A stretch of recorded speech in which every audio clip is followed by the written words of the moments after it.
Hello guys, আজি বহুত ধুনীয়া বৰষুণৰ বতৰ। আজি সাধু কোৱাৰ দিন। মই এটা আপোনালোকক সাধু কম দেই। সাধুটোৰ নাম হয় The Fox and the Grapes. Once a fox was very hungry. He searched for food everywhere. At last, he saw a bunch of grapes hanging on a grapevine.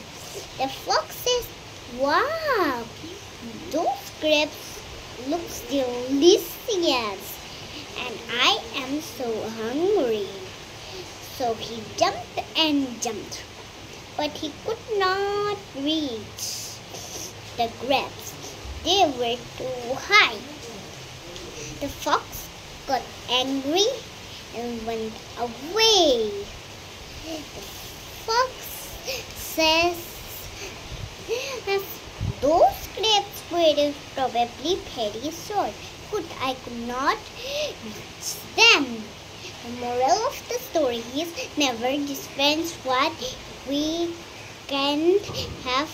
Nothing easy comes easier. Hello guys, আজি এতিয়া আপোনালোকক মই অসমীয়াত কম সাধুটো। আৰু পিছত আৰম্ভ কৰোঁ। এটা শিয়াল আছিল। শিয়ালটোৰ বহুত ভোক লাগি আছিল। ভোক লাগি থাকোঁতে সি বহুত জেগাত চাই আহিল। লাষ্টত সি বহুত আঙুৰ দেখা পালে গছত লাগি আছে। তাৰপিছত শিয়ালটোৱে বহুত ভাল লাগি গ'ল। আঙুৰটো খাব পাৰিম দেখোন। শিয়ালটো কৈছে, আঙুৰটো খাব পাৰিম দেখোন, মোৰ বহুত ভোক লাগিছে, মই খাওঁ। তাৰপিছত শিয়ালটো জঁপিয়ালে। তাৰপিছত সি ধৰিব পৰা নাই। লাষ্টত সিয়াৰ লাজ লাগি গ'ল। লাজ লাগি পেলাই গছটোৰ ফালে চাই পেলাই কৈছে, এইবোৰ আঙুৰ বহুত টেঙা, আৰু মই এইবোৰ ভাল নাপাওঁ, বহুত টেঙা। তাৰপিছত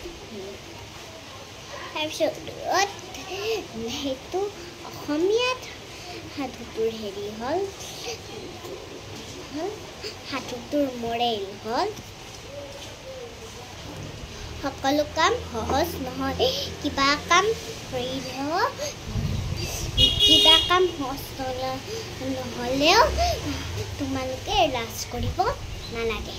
ঠিক আছে, বুজিলে ন আজি?